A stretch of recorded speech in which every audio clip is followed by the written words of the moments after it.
So age 14, and I'm like, okay, I decided while I was working in the, helping my brother to recover, I actually plant my coffee trees, which is there was the coffee plantations right now. So that's where the start of where my journey is taking, right?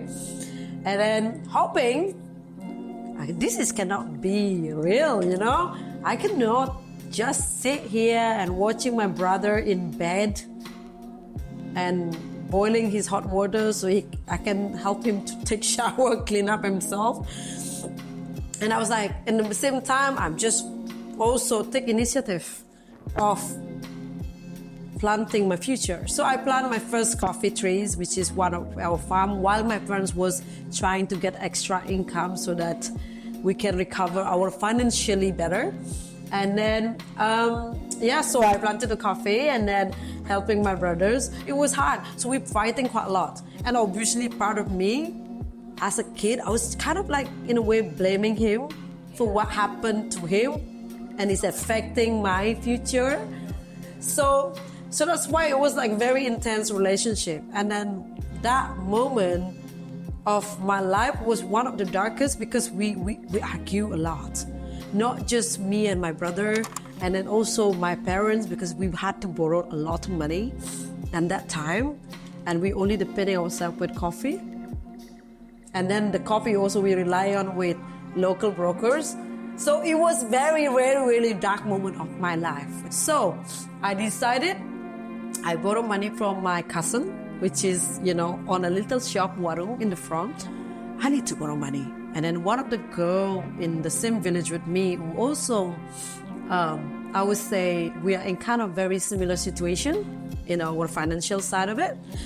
And then we were like, what? She was saying, are you interested if we get offered a job in Sanur? So this is sound actually a good idea. So I had to go and borrow 50,000 from my cousin, which is, they were so happy to help me out on that.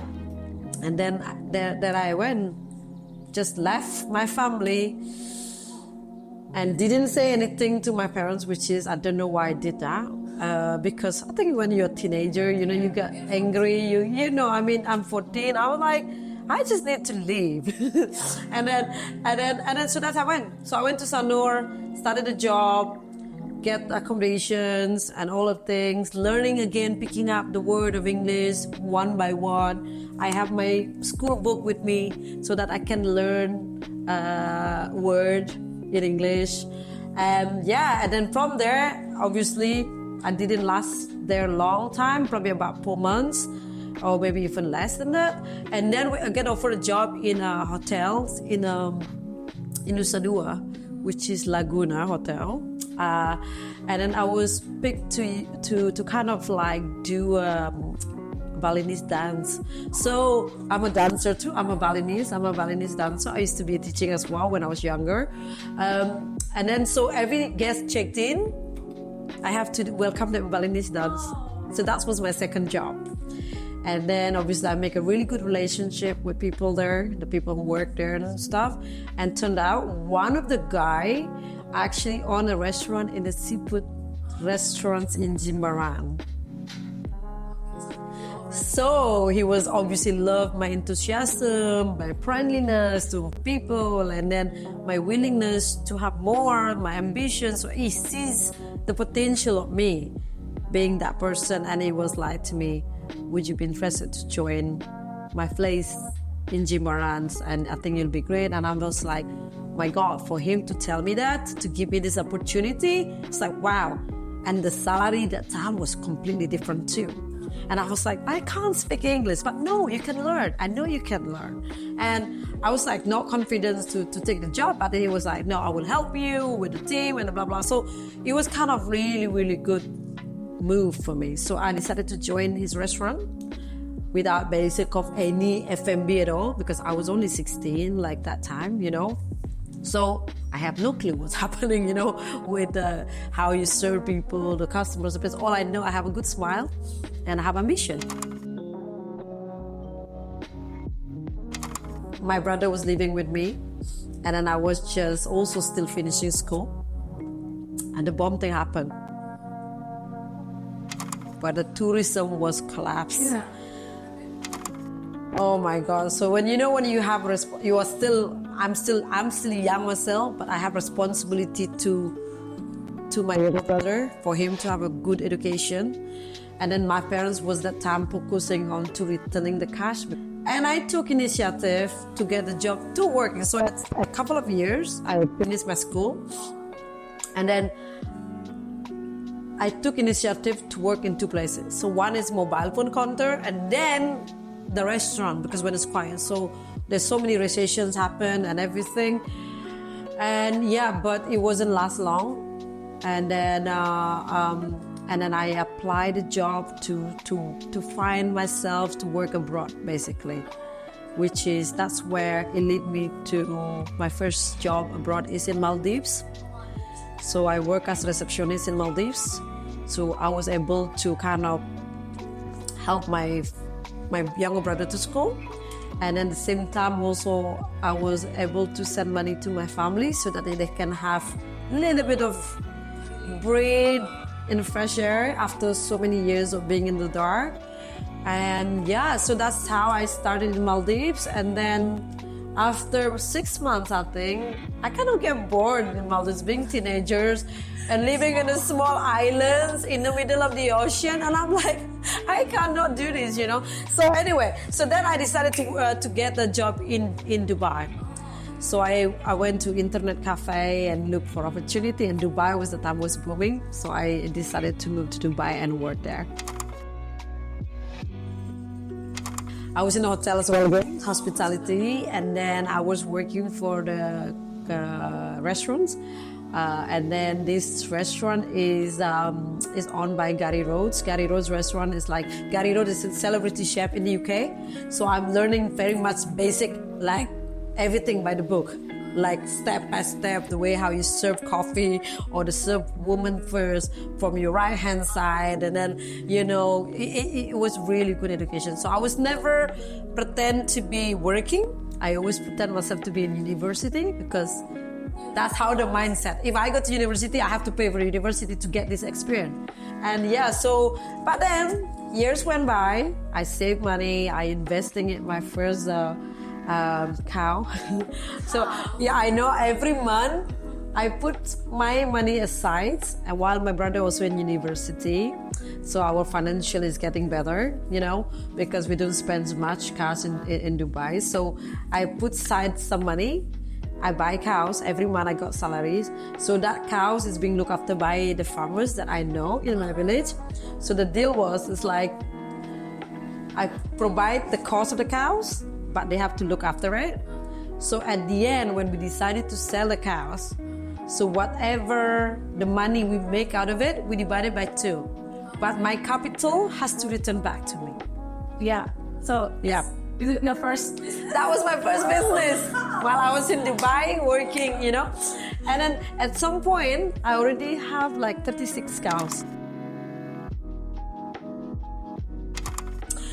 Well, so this is another thing, the story. While I was in Dubai, I realized working in hospitality that time, it was not the real where the money come from. So I sat back and I'm kind of thinking like, I'm coming to Dubai to make money. I'm coming to Dubai to change my life, to change my family life and stuff. And I realized in hospitality was not really where the money is. And I realized is where people get a lot of incomes, good job is by working in the companies. And so that's why at the same time, when I was doing investment, I also investing myself as well, investing on my skills. So I learned on how to be PA and doing cross-training in administration, so that I learned a bit more on the back of the management side of it. Until I have been given opportunity to moved from hospitality to work as a business development, which is, in tourism. And I progressed on my next career, because for me, I was like, I'm here for something. For that, I need to focus on why I'm here for. And then, so that's was my first job, work in a company. And I learned become a business development, and I grew from there. And the last job I left was I worked in a big company, which is with 6,000 employees, and we have like how many offices? I think 19 offices around the world, and I was placed in Dubai branch, and I was working as a manager in writer relocation. So I help a lot of people relocating to Dubai and relocating to different part of the world, and we're doing also a lot of export and import. During my time in working in logistics, doing export and import, so I help a lot of moving food to the UAE.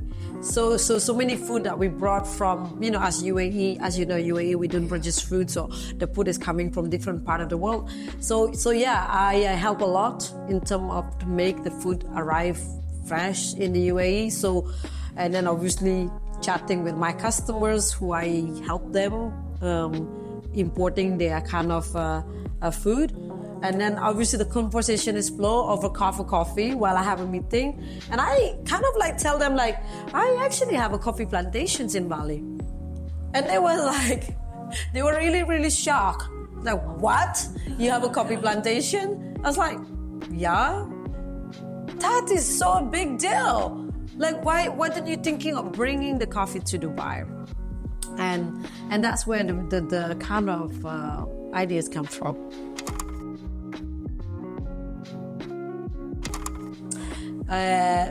Not from there. So my brother, actually, obviously my older brother, he was moved on with his life. He put himself back together. He's okay. And then he actually got a job. He followed my path. He went to Maldives first. From Maldives, he went to Japan. And then he was living in Japan, work as a chef in Japan. And he gave me a call one day. So we always, as a family, we are very close. Regardless, we have so much a dark time together, but at the end, we brought us together. We have become stronger. So we talk every day. I'm very close with my family. I love my family so much. Even, all the tough times. And then we chat a lot about the plant. And then I was like, okay, one of us need to make a move. What should we do? And then my brother, obviously, in Japan, was like, let's open a restaurant. I was like, restaurant? No. Because he was idea want to do open a restaurant like the Jimaran Seafood that I used to work for. And then that was like, need a big capital. And then we both cannot quit our job. So one of us need to do it, Obviously, because I have a better job than my brother, I got better paid. Ayu, will you be just, stay in Dubai, stay where you are, for the safety net. So we make the strategy, as a family, we make a strategy as a safety net. And then I'm going to go home to Bali and see what business potential can I develop. So he moved here. And then he called me and he said, by the way, I found a place and we're opening a coffee shop. I'm thinking like, what? We didn't even agree on some of the money, what we're going to spend and how much going to be, the financial projection. Because for me, I'm the person who always not just to think about the small thing, but I also think about what's going to happen in the next 6 months, what's going to happen in the next 2 years, where are we going to heading, what's the backup plans, what is the money, what do we have, and how much it's going to cost. So the biggest picture. My brother was just the guy who was just like, I can just do it. Life going to plans for me. I'm like, no, no, it's not that. We're gonna plan for, I'm controlling my life, not life controlling me. So that's how we see each other. So I was like, oh my God. So then I have to stick with my job. And at the same time, I have to come back here to work on the concept. So that's where one of our first coffee shop was born, called Satu Satu. So we have a small coffee shop, and then my brother rented for 2 years. And then obviously for me, I was backing up in Dubai. And then at the same time, I was like also helping him to concept it, because again, like we brainstorm a lot as a brother and sister. That's why we make us close. And then I came back to Bali to help him to set up. And I'm thinking, there's so many coffee shops already in Bali. What does it make us special? So for me, I was like, let's create a little story that we can put in the menu. Where the coffee come from, And we do little tours to the plantation. So that's where it was born, actually. After 3 months, of the skill of my brother being a chef, after the strategy that I had, the brand and everything, we were so busy. People love the coffee.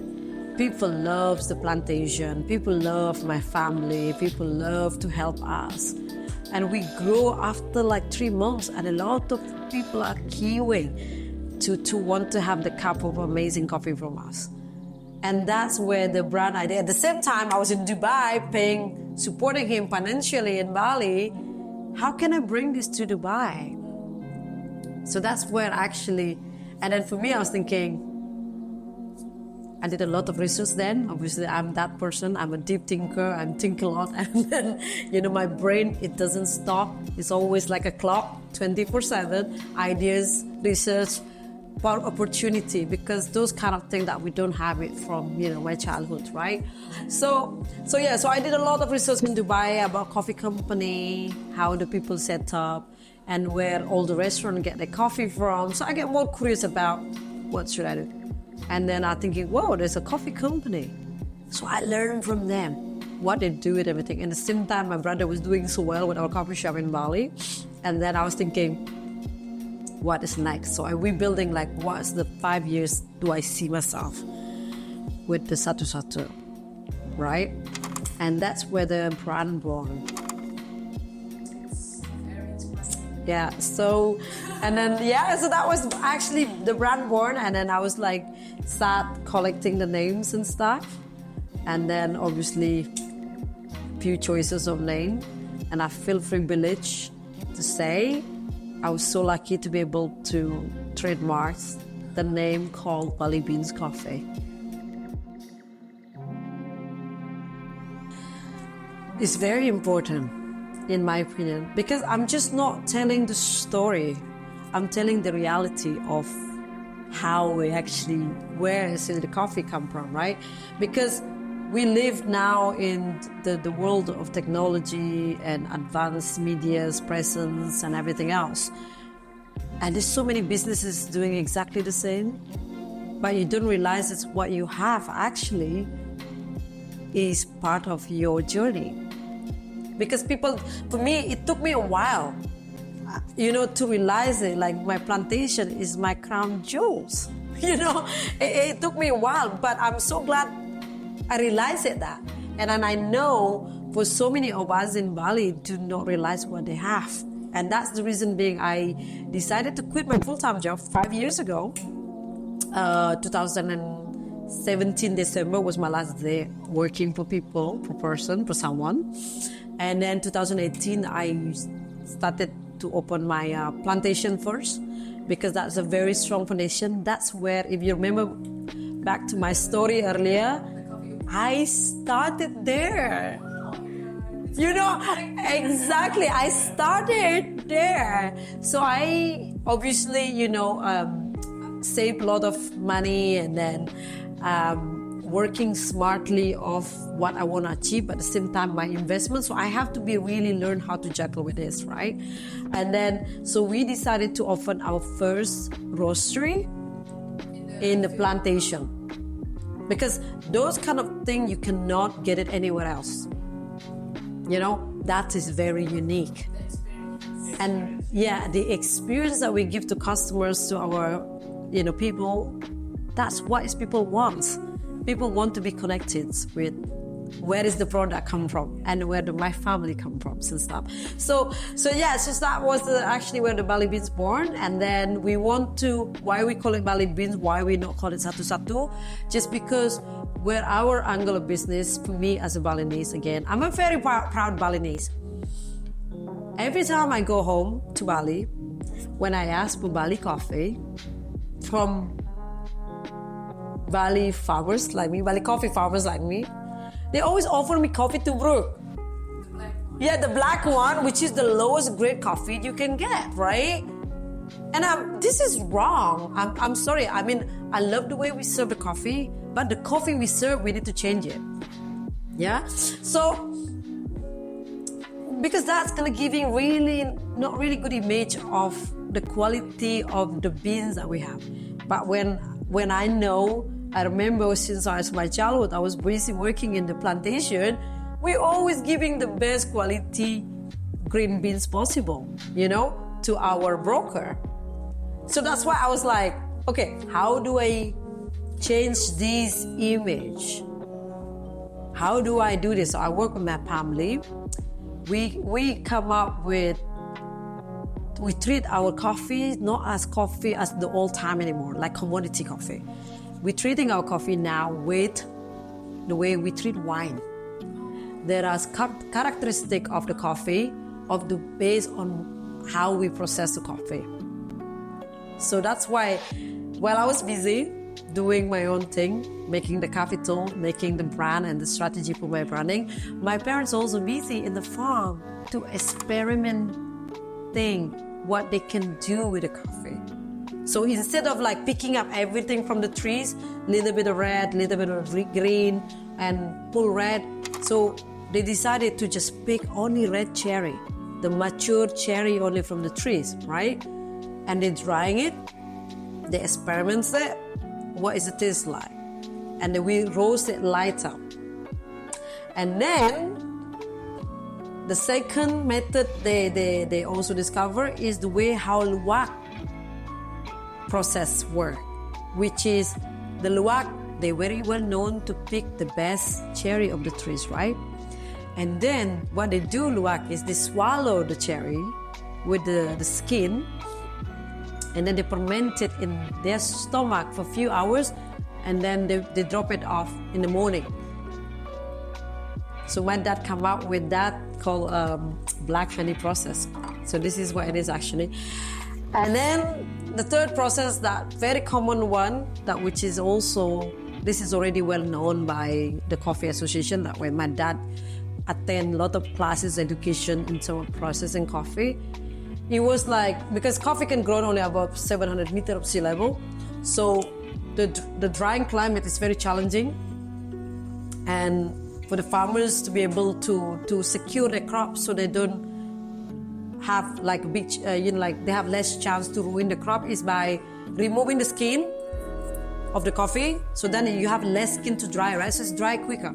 So this is the called pull wash process basically, and then that's where very classic process that we do.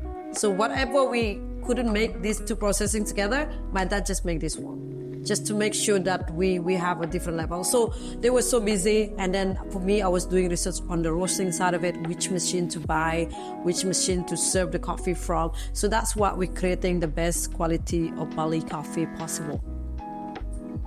Yeah. So the family comes together. We come together, join together, and like again, like if people who knows my family, they knows how close we are, and then they how proud they are, because we work together. So at the moment, like the same thing is my parents focus on the farming still, obviously with my knowledge and stuff on terms of the my childhood memories. Of course, I can take every step, I can be joined or involved in every step, but we dividing tasks right now. And then so my parents taking care of our farms, my older brother is taking care of our coffee shop, our family coffee shop.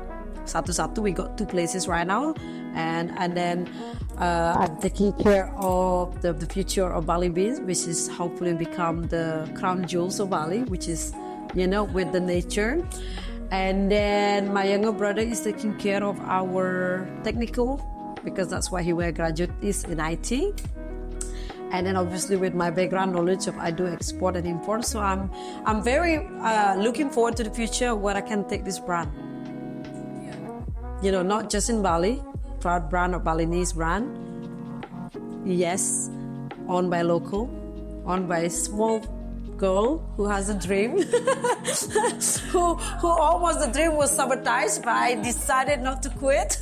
I decided to change my destiny. I was like, no, this is not happening. I have to, work harder for that. And so that is Bali Beans Coffee. And for me, I think this is obviously to look back. People measure on the success, right? Different way. I measure my success is to look back of where I started to what I accomplished already. So for me, it's not about, the money and everything else, but it's actually how far actually I went. And then now I'm looking forward to see how far can I go for the future. It's not all about graduate, have a job, get married, have kids. Life is longer than you think it will be. For me, it's just make an income first, make yourself financially set, and then you think about family. So because the average people of Bali getting married now is really, really young and having family really, really young, which is some work for some people. But I just seen in most people it doesn't work. Because you still young yourself, and then you bring in another small version mini of you. I don't know. For me, I don't see that as in a way, it's gonna be great for themselves. So focus, make a goal or destination where you want to go, because if you don't have that, you don't know where you're going. Simple as that. So you need to dream, but for dream to make a reality, you need to wake up and make it work. So that's my message for young, and I hope my story is helping to inspire locals, especially. I love every one of you, and I know everyone can do what I do. If I can do it, so can you. Okay, thank you so much for watching. Sorry, it's been a lot of personal story, and the message is that you guys need to support each other, and in a way, so for us to support another is very important, especially local, has to stick with local and make sure that we're proud of our product as well. So if you wanted to know more about Bali Beans Coffee, so feel free to follow us and share what we do, and then come join us, and plus share the knowledge that you have. And we're going to be happy to share our knowledge too in the farm too about coffee. So yeah, feel free to come and say hello to me, to my families. Everyone will be happy, because that's what we are here for, somehow, to share.